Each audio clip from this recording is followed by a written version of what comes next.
Plus आवाज सामान्य जनतेचा। चॅनलला सबस्क्राइब करा, बेल आयकॉनवर क्लिक करा। जिल्हा परिषद अर्थ विभागाला तदर्थ पदोन्नती, इतर विभागांनाही द्या। कर्मचारी महासंघाचा सीईओंना इशारा। नियम सर्व विभागांना समान लागू करण्याची मागणी। बोगस दिव्यांग प्रकरणाची चौकशी करण्याचीही मागणी। जिल्हा परिषदेत अर्थ विभागातील कर्मचाऱ्यांना तदर्थ पदोन्नती दिल्या जात असताना इतर विभागांतील कर्मचाऱ्यांनाही त्याच धर्तीवर पदोन्नतीची संधी द्यावी, अशी ठाम मागणी जिल्हा परिषद कर्मचारी महासंघाने मुख्य कार्यकारी अधिकाऱ्यांकडे सीईओ कडे केली आहे। या संदर्भात महासंघाच्या पदाधिकाऱ्यांनी निवेदन सादर करून प्रशासनाचे लक्ष वेधले। जिल्हा परिषदेत विविध विभागांमध्ये पदोन्नतीसाठी स्वतंत्र नियमावली लागू आहे। त्या नियमानुसार एखाद्या पदावर कार्यरत कर्मचाऱ्याला पुढील पदावर संधी दिली जाते। मात्र अर्थ विभागात तदर्थ पदोन्नतीचा नियम वापरला जात असल्याचे दिसून येत असून त्याचप्रमाणे इतर विभागांतील पात्र कर्मचाऱ्यांनाही तदर्थ पदोन्नती देण्यात याव्यात, अशी मागणी कर्मचारी महासंघाने केली आहे। महासंघाच्या म्हणण्यानुसार अर्थ विभागात स्थापत्य व प्रशासनाशी संबंधित कामकाजासाठी लिपिक संवर्गातील कनिष्ठ सहाय्यक, वरिष्ठ सहाय्यक तसेच प्रशासकीय अधिकाऱ्यांची तदर्थ नियुक्ती केली जाते।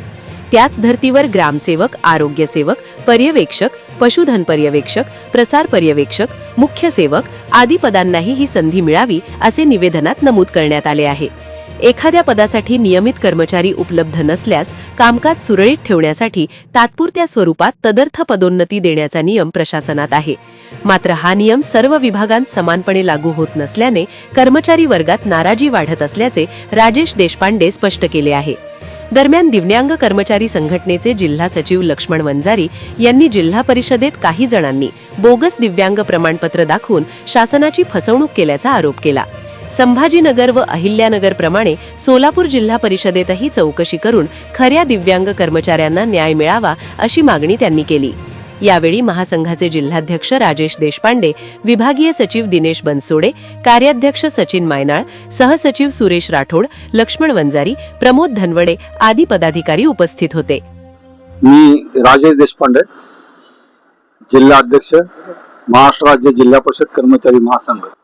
मागच्या आठवड्यामध्ये आम्ही माननीय मुख्य कार्यकारी अधिकारी यांच्या नावे आम्ही अशी मागणी केलेली आहे की शासनाच्या दिनांक 1 ऑगस्ट 2019 पदोन्नती संदर्भात दिलेल्या शासन निर्णयानुसार तदर्थ पदोन्नती ही सर्व संवर्गीय कर्मचारी देण्यात यावी। ज्या ठिकाणी रिक्त पदे आहेत, मग ती रिक्त पदे काही वेळेस सहसेविनी असतात, काही वेळेस स्पर्धा परीक्षेचे असतात, तर काही वेळेस पदोन्नतीला पात्र नसलेले उमेदवारांचे असतात। अशा सर्व संवर्गीय, उदाहरणार्थ अर्थ विभागातील कर्मचारी, लिपिक वर्गीय, ग्रामसेवक, पशुधन पर्यवेक्षक, अंगणवाडी पर्यवेक्षिका, आरोग्य सेविका, आरोग्य सहायिका, आरोग्य सेवक, आरोग्य सहाय्यक, केंद्र प्रमुख, शिक्षक, पुन्हा विस्तार अधिकारी, कृषी, पंचायत, शिक्षण अशा सर्व संवर्गीय कर्मचाऱ्यांना सदर शासन निर्णयान्वये तदर्थ पदोन्नती लाभ देण्यात यावा, अशी नम्र विनंती आम्ही माननीय मुख्य कार्यकारी अधिकारी यांना निवेदनाद्वारे केलेली आहे। निश्चितच माननीय मुख्य कार्यकारी अधिकारी यांनी ज्याप्रमाणे जिल्हा परिषदेच्या एका विभागातील कर्मचाऱ्यांना तदर्थ पदोन्नती देण्याचा प्रस्ताव प्राप्त करून घेतलेला आहे किंवा अशी आमच्या महासंघाची मागणी आहे। लेखाविषयक कामकाज करणाऱ्या कर्मचाऱ्यांच्या कामे केली जातात, आस्थापना लिपिक वर्गांची तिथे नियुक्ती करावी, अशी एक मागणी महासंघ केलेली आहे की मंगळवेढा वैजनाथ गायकवाड यांना वयाची 53 वर्ष पूर्ण होऊन 54 वर्ष होत आलेली आहेत। त्यांचा मुलगा दिव्यांग आहे, तर दिनांक 15/5/2014 रोजी शासन निर्णयानुसार 53 वर्ष पूर्ण झालेल्या कर्मचाऱ्यांना 53 वर्ष ज्यांची पूर्ण झाली असतील असे कर्मचारी व ज्यांची एकाच कार्यालयामध्ये त्या कार्यालयामध्ये 1 वर्ष पूर्ण झाले आहे अशा कर्मचाऱ्यांना सीओ साहेबांच्या अधिकाराखाली मुख्यालयामध्ये बदली करता येते। आणि सध्या कनिष्ठ लेखाधिकारीचे 2 पदे इथे वेकेंट आहेत, तर सीओ साहेबांना आम्ही पण ती एक मागणी केलेली आहे। महासंघाच्या वतीने अशी 3 मागणी आम्ही माननीय मुख्य कार्यकारी अधिकारी यांच्या नावे निवेदनाद्वारे केलेली आहे। मी महाराष्ट्र राज्य दिव्यांग कर्मचारी अधिकारी कर्मचारी संघटना शाखा सोलापूर, जिल्हा सचिव लक्ष्मण वंजारी ते होत आहेत.